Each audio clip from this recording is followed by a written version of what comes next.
இந்த காலவேளை மறுபடியும் ஒருவரை கிறிஸ்தேசு நாமத்திலே வாழ்த்தி வரவேற்றுக் கொள்கிறேன். இந்த காலவேளை ஒரு சிறுவேளை தியானத்திற்காக வாசிக்கும்படி எடுத்துக்கொள்ளப்பட்ட வேத பகுதி யோவான் எழுதின முதலாவது நிருபம், அதனுடைய 2ஆம் அதிகாரம் 17வது வசனம்.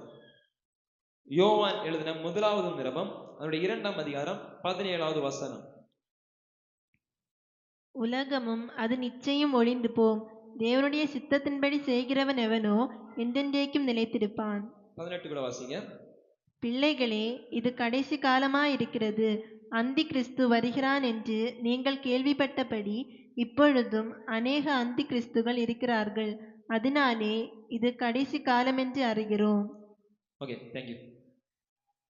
தேவனுடைய பிள்ளைகளை, வாசிக்கப்பட்ட வேத பகுதியிலே யோவான் நிருபத்தை எழுதும் போது சபைக்கு அவர் எழுதுகிறார், உலகமும் அதன் இச்சையும் ஒழிந்து போகும், கர்த்தருடைய சித்தத்தின்படி செய்கிறவனவனோ என்னென்றைக்கும் நிலைத்திருப்பான்.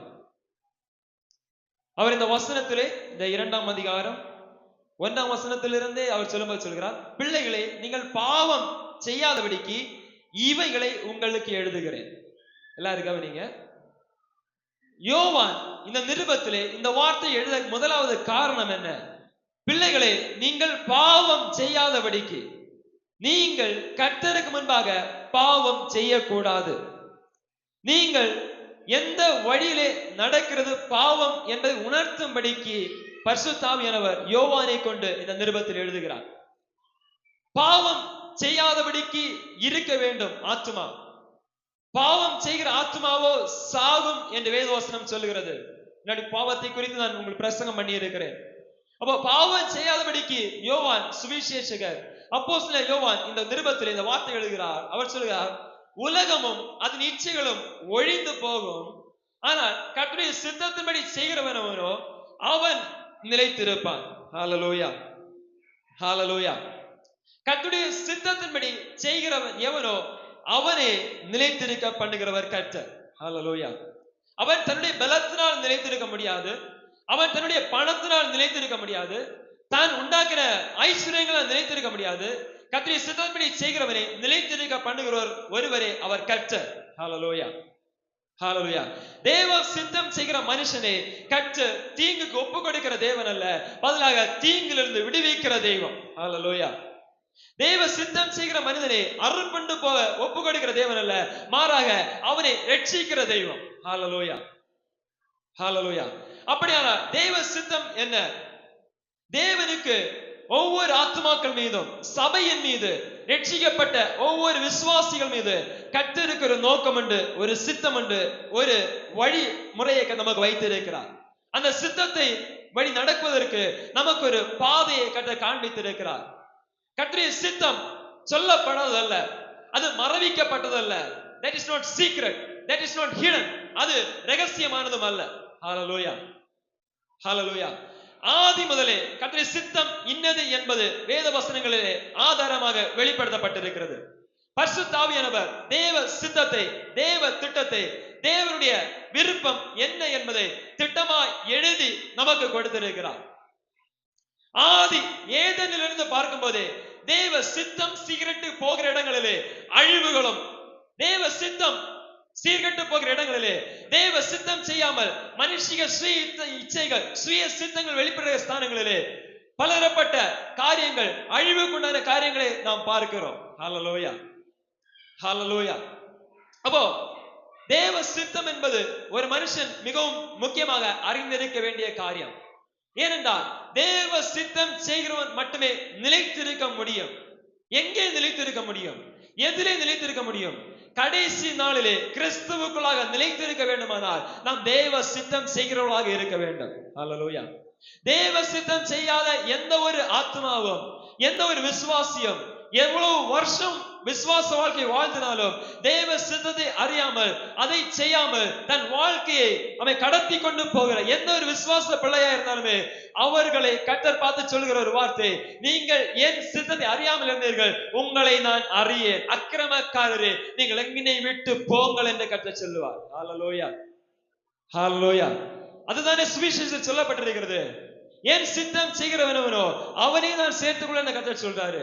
கர்த்தர் சித்தத்தை அறிந்து செயல்படுகிற எவர்களோ அவர்களை தான் கர்த்தர் தம்மிடமாய் அணைத்துக் கொள்கிற தேவன். உலகத்திலும் கர்த்தரை சித்தம் செய்ய நாம் விடுபடும் போது பல காரியங்கள் நமக்கு விரோதமாக நடைபெறும். கர்த்தரை சித்தம் என்னது அறியாமல் இருக்கிறது மிகப்பெரிய பாவம். அதைத்தான் வேதவசனம் அறிந்து கொள்ள வேண்டும். கர்த்தருடைய சித்தம் என்ன? அவர் நம் மீது, சபையின் மீது, குடும்பத்தின் மீது, ஆத்துமாக்கள் மீது தேவன் எதை சித்தமாக வைத்திருக்கிறார்? அப்படி தேவ சித்தம் வேத புஸ்தகத்தில் வெளிப்படுத்தப்பட்டிருக்கிறதா? எப்படி வெளிப்படுத்தப்பட்டிருக்கிறது? எங்கே வெளிப்படுத்தப்பட்டிருக்கிறது? வரலாறுகளை கால காலங்களாக கர்த்தரை வெளிப்படுத்தி இருக்கிறார். ஹல்லேலூயா. அவர் தீர்க்கதரிசிகளை அனுப்பி சொல்லி இருக்கிறார். அவர் தீர்க்கதரிசி அனுப்பி தேசத்தோடு பேசி இருக்கிறார். கடைசியாக கர்த்தர் ஒரே பேரன் குமாரனை நமக்கு தந்திருக்கிறார். ஹல்லேலூயா, ஹல்லேலூயா, ஹல்லேலூயா. கர்த்தருடைய சித்தம் என்ன? ஏதேன் தோட்டத்திலே இழந்து போன உறவை திரும்ப ஒப்புரவாக்க வேண்டும். ஏதேன் தோட்டத்திலே கீழ்ப்படையாமையினால், கர்த்தருடைய சித்தத்தை அறியாமையினால், கர்த்தருக்கு விரோதமாய் பாவம் செய்ததனால் துண்டிக்கப்பட்ட உறவு திரும்ப சீர்படுத்தப்பட வேண்டும். அதற்காக தான் கர்த்தர் ஆதியாகமம் முதல் வெளிப்படுத்துவரை போராடி கொண்டிருக்கிறார். ஹல்லேலூயா. அதற்காக தான் பரிசுத்த ஆவியானவர் பரிசுத்த மனுஷங்களை ஏவி இந்த வேத புஸ்தகங்களை, இந்த வேத வார்த்தைகளை கர்த்தருடைய சித்தம் இன்னது என்பதை ஒவ்வொரு காலங்களிலும் மனிதர்கள் செய்த காரியங்கள், மனிதர்கள் மேல் கர்த்தர் வைத்திருந்த விருப்பம் என்ன என்பதை தேவன் எழுதி கொடுத்திருக்கிறார். ஹல்லேலூயா. அவருடைய மகத்துவங்களை அவர் நமக்கு எழுதி கொடுத்திருக்கிறார். அதை வாசித்து உணர்ந்து அதன்படி செய்ய வேண்டியது நம்முடைய கடமை. ஹல்லேலூயா. ஆகவே தேவ சித்தம் செய்கிறவர்களாய் நாம் காணப்பட வேண்டும். அப்படி என்றால் தேவ சித்தத்தை அறிவது என்பது, கர்த்தரை அறிந்தால் தேவ சித்தத்தை அறிய முடியும். ஹல்லேலூயா. தேவ சித்தத்தை அறிய வேண்டுமானால் முதலாவது நாம் கர்த்தர் யார் என்பதை அறிய வேண்டும். Who is our God? Whom we worship? நாம் யாரை ஆராதிக்கிறோம்? எந்த தெய்வத்தை ஆராதிக்கிறோம்? நாம் ஆராதிக்கிற கர்த்தர் யார்? அவர் எப்படிப்பட்டவர்? அவர் என்ன நிலைமையில கிரியை செய்கிற தேவன்? கர்த்தர் யார் என்பதை முழுமையால் அறிந்தால் மட்டுமே தேவ திட்டத்தை அறிந்து கொள்ள முடியும். ஆத்துமாவே தற்காத்து கொள்ள வேண்டும். தற்காத்து கொள்ளவில்லை என்று சொன்னால் நாம் அழிக்கப்பட்டு போவோம். ஹல்லேலூயா, ஹல்லேலூயா. தேவ சித்தம் என்பது ஒவ்வொரு ஆத்மா அறிந்திருக்க வேண்டிய ஒன்று. கர்த்தர் எதற்காக வந்தார்? ஆதி ஏதேன் தோட்டத்திலே கர்த்தர் எதற்காக அந்த மனுஷனை வெளியே துரத்தி விட்டார்? அவங்களை வச்சிருக்கலாம் இல்ல, அவங்களை அங்கே வைத்திருக்கிறாம் இல்ல, அவங்களை செல்வாக்க கொடுத்திருக்கிறாம் இல்ல, அவங்களை அங்கே வைத்து ஆசீர்வதிக்காமல்ல. ஆசீர்வாதம் நிறைந்த தோட்டத்திலிருந்து, மகிழ்ச்சி நிறைந்த தோட்டத்திலிருந்து, சந்தோஷம் நிறைந்த தோட்டத்திலிருந்து, ஒரு குறையும் இல்லாமல் எல்லாம் சம்பூர்ணமாய் கிடைக்க பெற்ற தோட்டத்திலிருந்து துரத்தி விடுச்சாரு. நீ இப்போ வேர்வை சிந்தி நீ ஓல. ஹல்லேலூயா, ஹல்லேலூயா. அன்பேதுடைய பிள்ளையே, பரிசுத்தன் பேசுகிறார். மகிழ்ச்சியின் அனுபவத்தை விட்டு வெளியே இறங்கி நிற்கிற காரணம் என்ன தெரியுமா? அது சித்தத்தை மீறி பாவம் செய்தது. கர்த்தருடைய சித்தம் இன்னது என்பதை அறியாமல் பாவம் செய்ய நிமித்தமாக வாழ்க்கையில இருந்த சந்தோஷங்கள் பறிபட்டு போயிட்டு,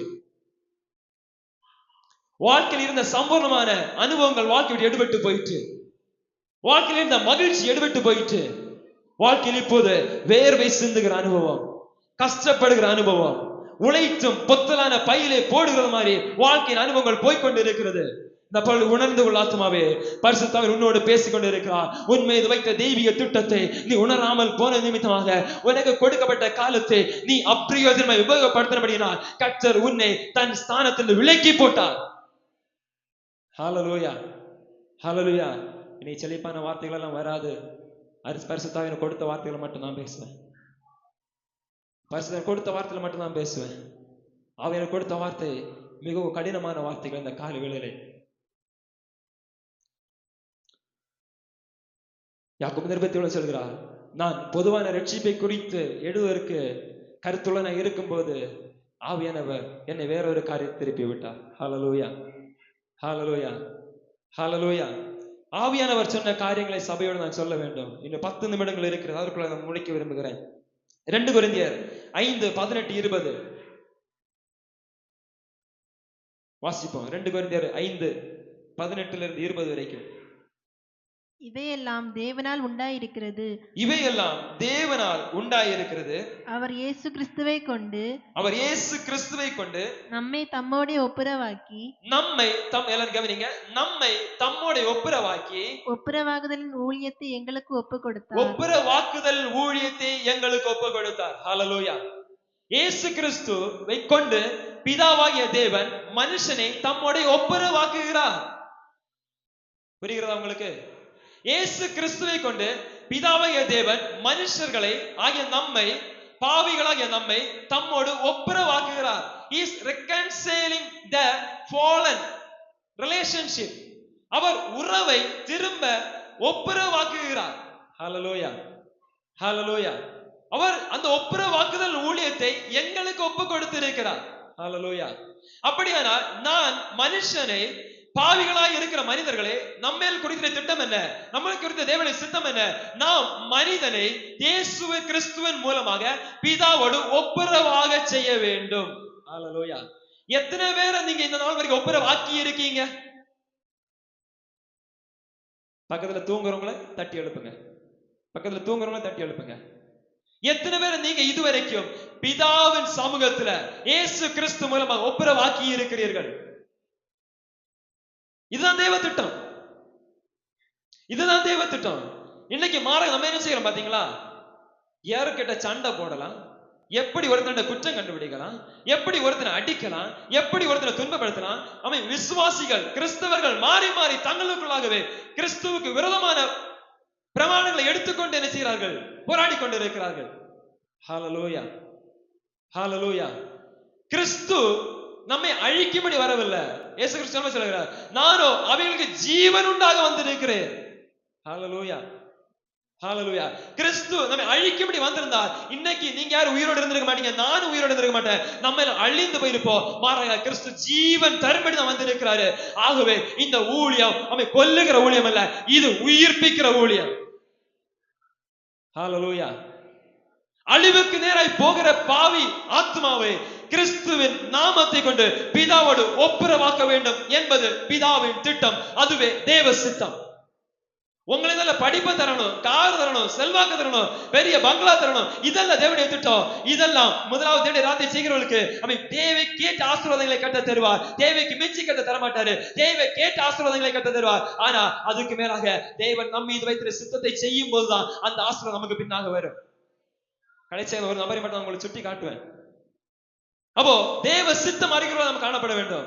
இயேசு கிறிஸ்து நம்மை பிதாவோடு ஒப்புரவாக்குதல் ஊழியத்தை செய்தார். அவர் சீஷர்களுக்கு, மீன் பிடிக்கிற சீஷர்கள் தானே, பெரிய கப்பலை கொடுத்திருக்கலாம்ல? நோ, கொடுத்திருக்கலாம்ல? வரி வசூலித்துக் கொண்ட சீஷனிட்ட இன்னும் உயர்ந்த ஸ்தானம் உயர்த்தி வச்சு ப்ரமோஷன் கொடுத்து வேற ஸ்தானத்துக்கு உயர்த்தி இருக்காங்க. ரோம அதிகாரத்துக்கு கீழே வரி வசூலிக்கிற நபர் மத்தேயு, அவனை இயேசு கிறிஸ்து ப்ரமோஷன் கொடுத்து இன்னும் அதிக சம்பளத்துக்கு உயர்த்தி வச்சிருக்கலாம் இல்ல? நோ, இல்ல. புரிந்து கொள்ளணும் ஆத்மாவே. இயேசு கிறிஸ்து எதற்காக வந்தார்? அவர் யார்? அவருடைய இதயத்தின் ஏக்கம் என்ன? அவருடைய விருப்பம் என்ன? அவருடைய திட்டம் என்ன? தேவனுடைய ராஜ்யத்தை ஸ்தாபிக்க கிறிஸ்து இயேசு வந்தாரே ஒழிய உலகத்தின் ராஜ்யத்தையும் ஆசீர்வாதம் தருவதற்கல்ல. ஹல்லேலூயா. தேவனுடைய ராஜ்யத்தை ஸ்தாபிக்கும்படி கிறிஸ்து இயேசு வந்தார். அவர் தேவனுடைய ராஜ்யத்தை குறித்து பிரசங்கம் பண்ணினார். இதோ தேவனுடைய ராஜ்யம் சமீபமாய் இருக்கிறது என்று பிரசங்கம் பண்ணினார். ஹல்லேலூயா, ஹல்லேலூயா, ஹல்லேலூயா. தேவனுடைய முழு இயக்கமும் முழு சித்தமும் அவன் இவ்வுலக ராஜ்யம் அல்ல, என்னுடைய ராஜ்யம் இவ்வுலகத்துக்குரியதாக இருந்தால் அவன் என்னுடைய சீஷர்கள், என்னுடைய ஊழியக்காரர்கள் போராடி இருப்பார்கள். ஆனால் என்னுடைய ராஜ்யம் இவ்வுலகத்துக்குரியது அல்ல, என்னுடைய ராஜ்யம் இந்த உலகத்துக்குரியது அல்ல, என்னுடைய ராஜ்யம் பரலோக ராஜ்யத்துக்குரியது. ஹல்லேலூயா. எத்தனை இந்த கால விசுவாசிக்கிற நாம் ஆராதிக்கிற தேவனுடைய ராஜ்யம் இவ்வுலகத்துக்குரியதல்ல, அது தேவனுடைய பரலோகத்துக்குரிய விசுவாசிக்கிறவர்கள் கரங்களை தட்டி விசுவாசிகள் மட்டும் கரங்களை தட்டினா போதும். அவன் யார் யார் விசுவாசிக்கிற நான் ஆராதிக்கிற கர்த்தர் இவ்வுலகத்துக்குரியவர் அல்ல, அவர் பரலோகத்தின் ராஜா.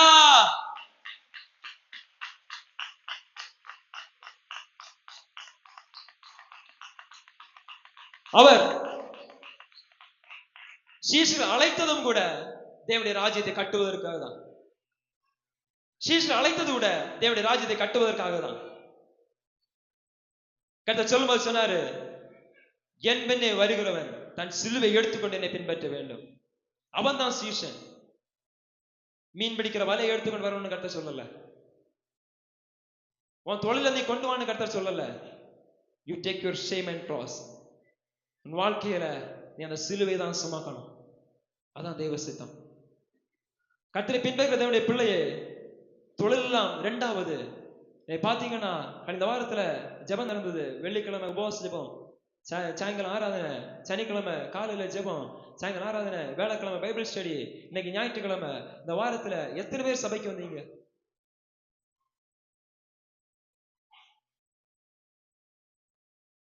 சாயங்காலம் 6 மணியோட வேலை முடிஞ்சிடும். 7 மணிக்கு தான் ஆராதனை. எத்தனை பேர் சபையில வந்தீங்க ஜெபத்திற்கு, ஆராதனைக்கு? காலையில தொழிலுக்கு போனவங்க ஓகே, தொழிலுக்கு போகாதவங்க, வீட்டுல இருந்தவங்க எத்தனை பேர் காலையில ஜெபத்துக்கு வந்தீங்க? தேவன் ஒவ்வொன்றையும் பார்க்கிறார். தேவன் ஒவ்வொன்றையும் பார்க்கிறார். தேவன் ஒவ்வொன்றையும் பார்க்கிறார். தேவன் உள்ளத்தை ஆராய்ந்து அறிகிற கர்த்தர். ஹல்லேலூயா, ஹல்லேலூயா. தேவனுடைய ராஜ்யத்தை ஸ்தாபிக்க வேண்டும் என்பதுதான் கர்த்தருடைய சித்தமாய் இருக்கிறது. அதற்காக தான் சீஷர்களை கர்த்தர் அழைத்தார். அதைத்தான் முழு வீச்சோடு அப்போஸ்தலர் நடவடிக்கைகள் புத்தகத்துல பரிசுத்த ஆவியானவருடைய உதவியோடு அவங்க செய்தாங்களே ஒழிய வேற ஒன்றையும் அவங்க கட்டவே இல்லை. அவன் எந்த பேதுருவும் தனக்கென்று வீடு கட்டல, எந்த பவுலும் தனக்கென்று கொட்டாரங்களை கட்டல. அவன் கட்டியிருந்தால் கட்டி இருக்கிறான். அவர்கள் ஊழியத்தில் வந்த நன்மைகள் அனைத்துமே எடுத்து ஊழியத்துக்காக கொடுத்து, எருசலேமில் குறைச்சல் உண்டான ஜனத்துக்கு கொடுத்து, பஞ்சம் உண்டானவர்களை பஞ்சத்தில் வாடின ஜனங்களுக்கு கொடுத்து உதவி செய்து ஜனங்களை தூக்கிவிட்டு ஜனங்களை ஜனங்களுடைய இருந்த எல்லா நிலைமைகளுக்கும் மாறுதலை கொண்டு வந்து அவர் விடுதலை கொடுக்க வேண்டிய ஸ்தானத்தில் விடுதலை கொடுத்து, எந்த இடத்துல அவர்களுக்கு ரட்சிக்கப்பட ரட்சிப்பு கொடுக்கணுமோ அந்த ஸ்தானம் ரட்சிப்பின் சுவிசேஷத்தை அறிவித்து அவர்கள் கிறிஸ்துவின் ஊழியத்தை ராஜ்யத்தை கட்டினார்கள். வேற ஒண்ணுமே அவங்க செய்யல. ஹல்லேலூயா. இன்னைக்கு பேனர் ஒட்டப்படுகிறது. வாருங்க, வந்த அற்புத சுகமளிக்கும் விடுதலை உங்களுக்கு நடைபெறும். அற்புதம் நடைபெறும், உண்மையாக நடைபெறும். கர்த்தர் அற்புதம் செய்கிறவர், அதிசயம் செய்கிறவர்.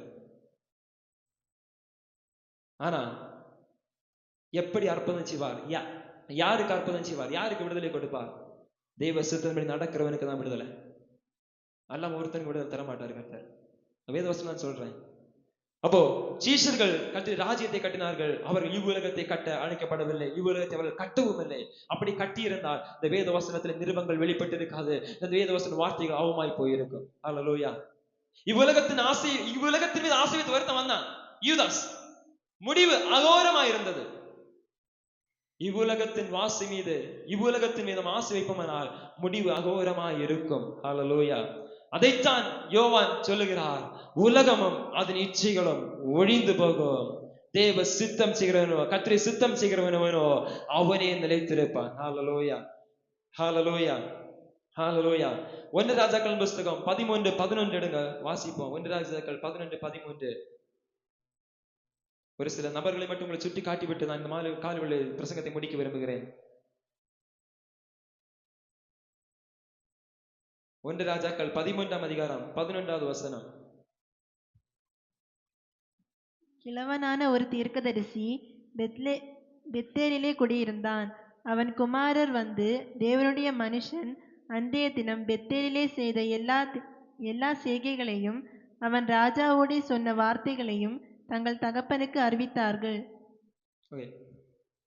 இந்த 13ஆம் அதிகாரத்துல பார்ப்பீங்கன்னா, யெரொபெயாம் தூபம் காட்ட பலிபீடத்தில் நிற்கையில ஒரு தேவனுடைய மனுஷனை கட்ட, அது அடையாளம் தெரியல, யார் பேர் சொல்லப்படவில்லை. கர்த்தர் ஒரு மனுஷனை வார்த்தையாய் அனுப்புகிறார். யெரொபெயாம் பலிபீட தண்டையில நிற்கிறான் தூபம் காட்டுவதற்கு. அப்போது கர்த்தர் ஒரு மனுஷனை அனுப்புகிறார். அவன் சொல்றான், பலிபீடமே பலிபீடமே, இதோ தாவீதின் வம்சத்தில் யோசியா எனும் பேருள்ள ஒரு குமாரன் பிறப்பார். அவன் உன்மேல் தூபம் காட்டுகிற மேடைகளின் ஆசிரியர்களே உன்மேல் பலியிடுவான். மனுஷரின் எலும்புகளும் உன்மேல் சுட்டரிக்கப்படும் என்பதை கர்த்தர் உரைக்கிறார் என்று கர்த்தருடைய வார்த்தையை கூறி, அன்றைய தினமே அவன் ஒரு அடையாளத்தை சொல்லி, இதோ இந்த பலிபீடம் வெடித்து அதன் மேலுள்ள சாம்பல் கொட்டுண்டு போகும், கர்த்தர் உரைத்ததற்கு இதுவே அடையாளம் என்றான். ஹல்லேலூயா. எல்லாரும் கவனிங்க. ஒரு தீர்க்கதரிசி, பேர் சொல்லப்படாத தீர்க்கதரிசி, கர்த்தரால் ஆவியானவர் ஏவப்பட்டு பேசப்படுகிற ஒரு தீர்க்கதரிசி, கர்த்தர் ஆவியானவர் வார்த்தையை கொடுக்கிறார். நேர போய் சொல்றான், இந்த ஒரு அடையாளத்தை சொல்றான், இந்த பலிபீடத்தின் மீத ஜனங்களை பலியிட போறாங்க, அதற்கு ஒரு அடையாளம் இந்த பலிபீடம் இப்போ வெடித்து சிதறும்னு சொல்றான். அடுத்த நிமிஷத்துல பாம்பு வைக்கல, பரிசுத்த ஆவியானவர் வெடித்து சிதற பண்ணினார். ஹல்லேலூயா. அதே இடத்துக்கு வீட்டுல போய் வாசிங்க, டைம் இல்ல.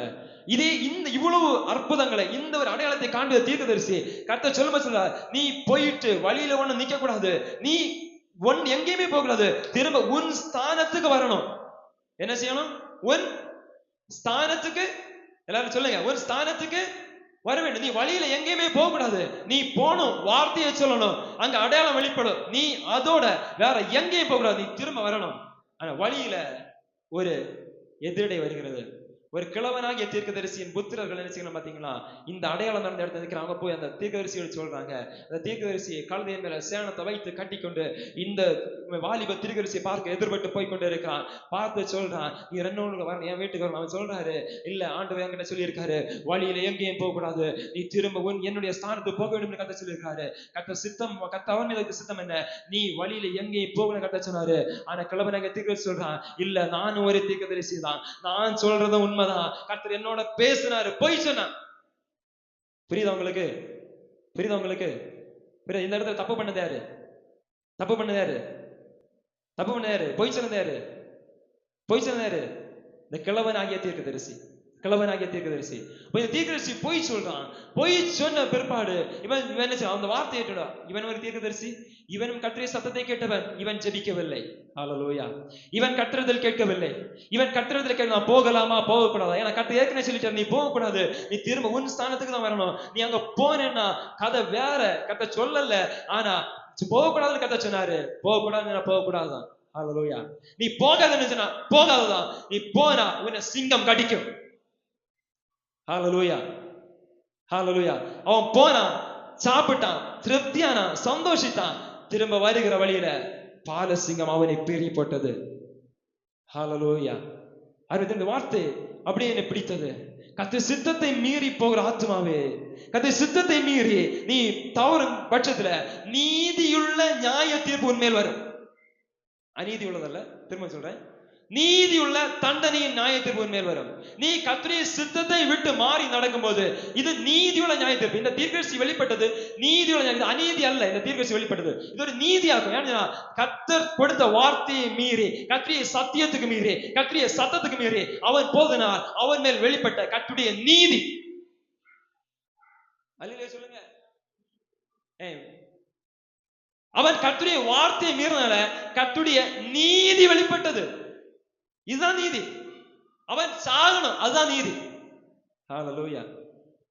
அப்படியானால் தேவனுடைய பிள்ளையே, கர்த்தருடைய சித்தத்தை விட்டு, தேவ திட்டத்தை விட்டு மாறி நடக்கும்போது சிலவேளை தேவ நீதி வெளிப்படும்.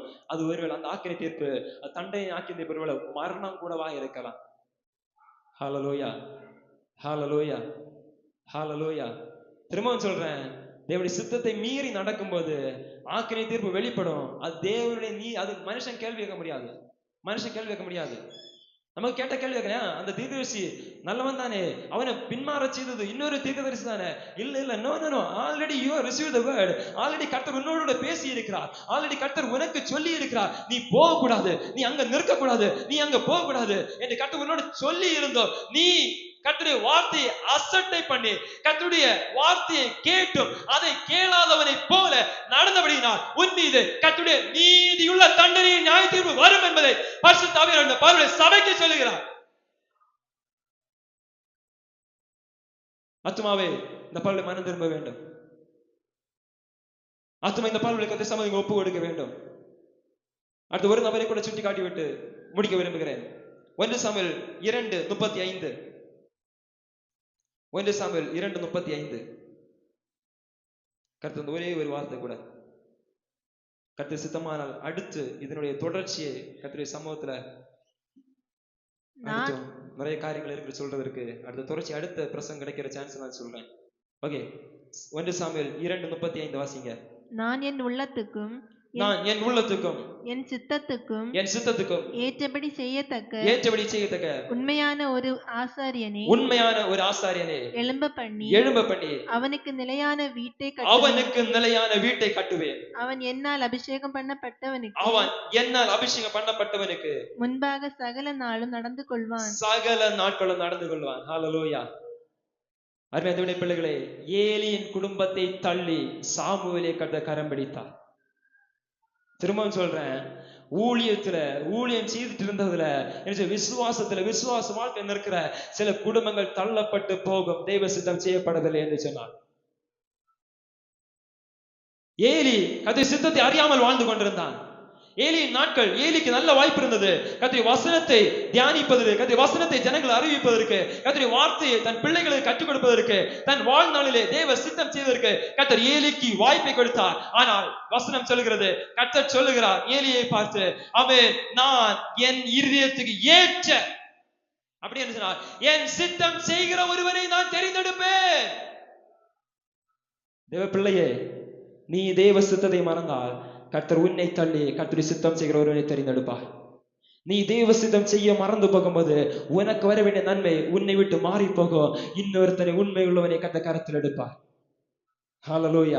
விசுவாச வாழ்க்கையிலே தேவ சித்தம் இன்னது என்பதை அறியாமல் ஓடிக்கொண்டிருக்கிற தேவனுடைய பிள்ளையே, உன் வாழ்க்கையில் தேவ சித்தம் நிறைவேற நீ உன்னை அர்ப்பணிக்கவில்லை என்று சொன்னால் உன் வாழ்க்கையிலே உன் வாழ்க்கையில நீ பெற்றுக்கொள்ள போகிற, நீ பெற வேண்டிய சமாதானம், சந்தோஷம், உன் வாய்ஸ் நாட்கள், நீ சம்பாதிக்க வேண்டிய கர்த்தருடைய அனுகிரகத்தை உன்னிலிருந்து மாற்றி கர்த்தருடைய இருதயத்துக்கு ஏற்ற ஒருத்தனை கற்றுக் கொடுத்தார். கொஞ்சத்தில் உண்மையுள்ளவனாக இருந்தால் அநேகத்தின் அதிகாரியை வைப்பேன்.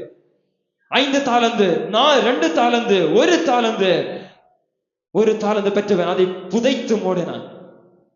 5 தாலந்து பெற்றவன் 5 கூட சம்பாதித்தான்.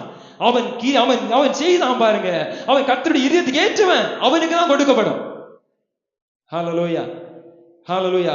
கடைசி ஒரு வார்த்தை கூட கர்த்தர் இந்த வார்த்தை பேசும். கர்த்தர் சொன்ன ஒரு வார்த்தை, சாமுவேலை கர்த்தர் ஊழியத்திற்கு என்று அழைக்கவில்லை, சாமுவேலை அந்நாள் ஊழியத்திற்கு அர்ப்பணித்தார்.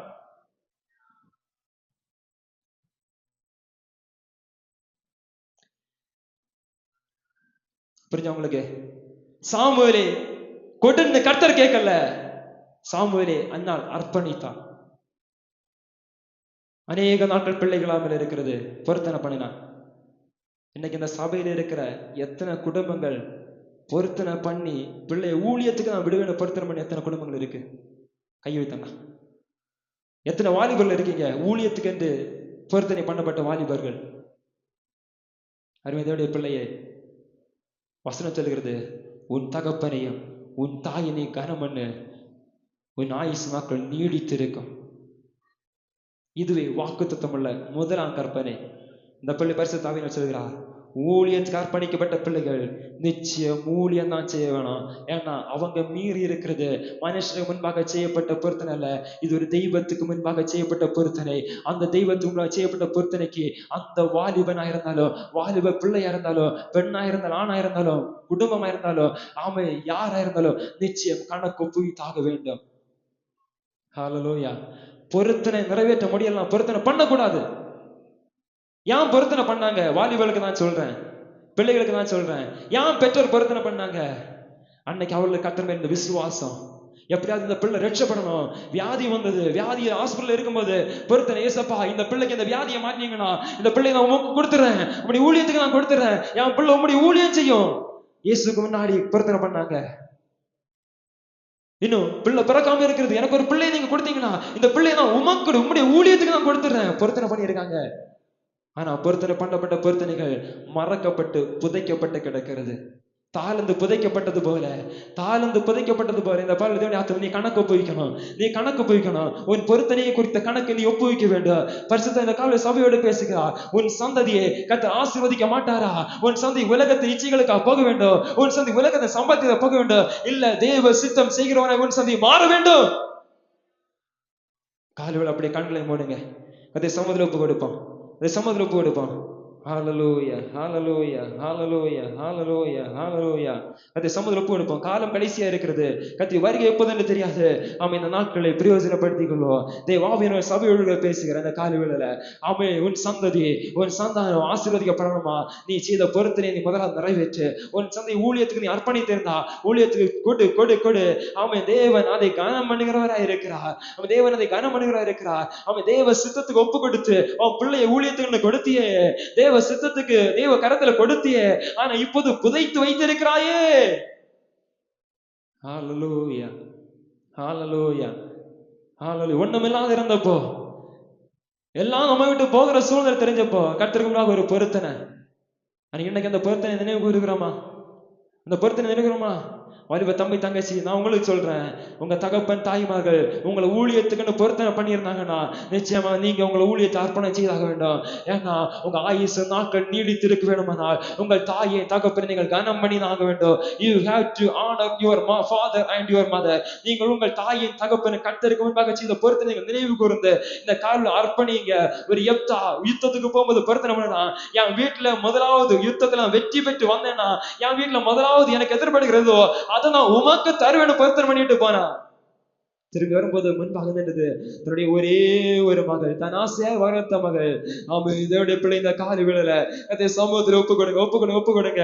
அவன் தேவ சித்தம் செய்கிறவளாய் மாறட்டும். அவன் ஆத்மக்கள் தேவ சித்தம் செய்ய ஒப்பு கொடுக்கிறவளாய் மாறட்டும். தேவ சித்தம் ராஜ்யம் கட்டப்பட வேண்டும். அவன் பரலோக ராஜ்யம் கட்டப்பட வேண்டும். சுவிசேஷம் அறிவிக்கப்பட வேண்டும். தேசத்திலே தேவ நீதி வெளிப்பட வேண்டும். அவன் தேவ சித்தம் செய்யாமல் நீ மாறி நடப்பாயானால், அவன் தேவ சித்தம் மீறி மாறி நடப்பாயானால் இன்னும் பலர் அவன் தங்களே பல இடங்கள்ல ஊழியத்துக்கு யார் யார் போகுங்கள் என்று அர்ப்பணம் கேட்ட வேளையில யார் யார் உங்களை சமர்ப்பிக்கிறேன் கேட்ட வேளை தாங்களே கரங்களை உயர்த்தி ஊழியத்தை அர்ப்பணித்தவர்கள் பலர் உண்டு.